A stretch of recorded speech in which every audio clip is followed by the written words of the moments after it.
ಮಕ್ಕಳನ್ನ ಮುಂದಿಟ್ಕೊಂಡು ಕೈ ಮುಖಂಡನಿಗೆ ಬ್ಲ್ಯಾಕ್ ಮೇಲ್ ಮಾಡಲಾಗ್ತಾ ಇದೆ. ನಿಮ್ಮ ಮಕ್ಕಳ ವಿಡಿಯೋ ಇವೆ, ವೈರಲ್ ಮಾಡ್ತೀನಿ ಅಂತ ಬೆದರಿಕೆ ಕರೆಯನ್ನು ಹಾಕಲಾಗ್ತಾ ಇದೆ. ಕಾಂಗ್ರೆಸ್ ಮುಖಂಡ ಆತ.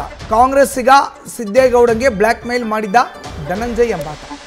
ಸಿದ್ದೇಗೌಡನ ಪತ್ನಿ ಬಳಿ ವಿಡಿಯೋ ವೈರಲ್ ಮಾಡುವ ಬೆದರಿಕೆಯನ್ನು ಎಲೆಕ್ಷನ್ ಟೈಮ್ನಲ್ಲಿ ಸ್ಕ್ರೀನ್ ಶಾಟ್ ರಿಲೀಸ್ ಮಾಡೋದ್ರ ಮುಖಾಂತರ ಹಾಕಿದ್ದ.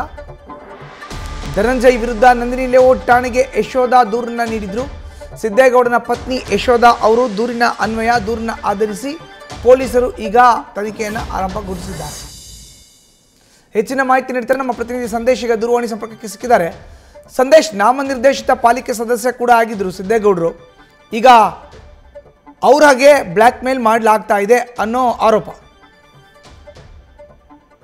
ಮಧುಸೂದನ್, ಈಗ ನಂದಿನಿ ಲೇಔಟ್ ಪೊಲೀಸ್ ಠಾಣೆಯಲ್ಲಿ ಸದ್ಯ ಈಗ ದೂರನ್ನ ಈಗಾಗಲೇ ದಾಖಲಿಸಲಾಗಿದೆ. ಅದರಲ್ಲೂ ಕೂಡ ಪ್ರಮುಖವಾಗಿ ಕಾಂಗ್ರೆಸ್ ಮುಖಂಡ ಸಿದ್ದೇಗೌಡನಿಗೆ ಸಂಬಂಧಪಟ್ಟಂತೆ, ಅಂದ್ರೆ ಕಾಂಗ್ರೆಸ್ ಮುಖಂಡ ಸಿದ್ದೇಗೌಡ ಅವರ ಪತ್ನಿಗೆ ಬ್ಲಾಕ್ ಮೇಲ್ ಅನ್ನ ಮಾಡ್ತಾ ಇದ್ದಾರೆ. ಅದರಲ್ಲೂ ಕೂಡ ಸಿದ್ದೇಗೌಡ ಅವರ ಹೆಸರನ್ನ ಹೇಳಿ ಬ್ಲಾಕ್ ಮೇಲ್ ಮಾಡಿದ್ದಾರೆ ಅನ್ನೋ ಒಂದು ಆರೋಪ ಕೇಳಿ ಬಂದಿದೆ. ಜೊತೆಗೆ ನಂದಿನಿ ಲೇಔಟ್ ಪೊಲೀಸ್ ಠಾಣೆಯಲ್ಲಿ ಈಗ ಸದ್ಯ ಧನಂಜಯ್ ಅನ್ನೋ ವ್ಯಕ್ತಿ ವಿರುದ್ಧ ಈಗ ಕಂಪ್ಲೇಂಟ್ ಕೂಡ ದಾಖಲಾಗಿದೆ. ಅಂದ್ರೆ ಈತ ಸಿದ್ದೇಗೌಡ ಅವರ ಪತ್ನಿಗೆ ಕರೆ ಮಾಡಿ ಅವರ ಮನೆಯವರು ಏನಾದ್ರು ಮುಂದಿನ ಎಲೆಕ್ಷನ್ಗೆ ಅಥವಾ ಚುನಾವಣೆಗೆ ನಿಂತ್ಕೊಂಡ್ರೆ ಅಥವಾ ನನ್ನ ತಂಟೆಗೆ ಏನಾದ್ರು ಬಂದ್ರೆ ನಿಮ್ಮ ಮಕ್ಕಳ ಕೆಲವೊಂದು ವಿಡಿಯೋಗಳು ಜೊತೆಗೆ ನಿಮ್ಮ ಪತಿ ಮಹಿಳೆಯರ ಜೊತೆಗೆ ಮೆಸೇಜ್ ಮಾಡಿರುವಂತಹ ಒಂದು ಸ್ಕ್ರೀನ್ ಶಾಟ್ಸ್ ಕೂಡ ನನ್ನ ಬಳಿ ಇದೆ.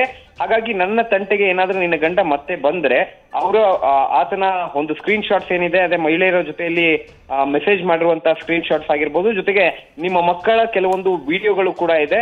ಆ ವಿಡಿಯೋಗಳನ್ನ ರಿಲೀಸ್ ಮಾಡ್ತೀನಿ ಅಂತ ಬೆದರಿಕೆಯನ್ನ ಹಾಕ್ತಾ ಇರ್ತಾನೆ. ನಂತರ ಈಗ ಸದ್ಯ ಇದಕ್ಕೆ ಸಂಬಂಧಪಟ್ಟಂತೆ ನಂದಿನಿ ಲೇಔಟ್ ಪೊಲೀಸ್ ಠಾಣೆಗೆ ತೆರಳಿ ಸಿದ್ದೇಗೌಡ ಅವರ ಪತ್ನಿ ಯಶೋಧ ಅವರು ಈಗಾಗಲೇ ದೂರನ್ನ ಕೂಡ ಈಗಾಗಲೇ ದಾಖಲಿಸಿದ್ದಾರೆ. ಮಧುಸೂದನ್, ಧನ್ಯವಾದ ಸಂದೇಶ್ ನಿಮ್ಮ ಮಾಹಿತಿಗೆ. ನ್ಯೂಸ್ ಫಸ್ಟ್ ನಿರ್ಭೀತಿಯಿಂದ ನಿಮ್ಮ ಪರವಾಗಿ.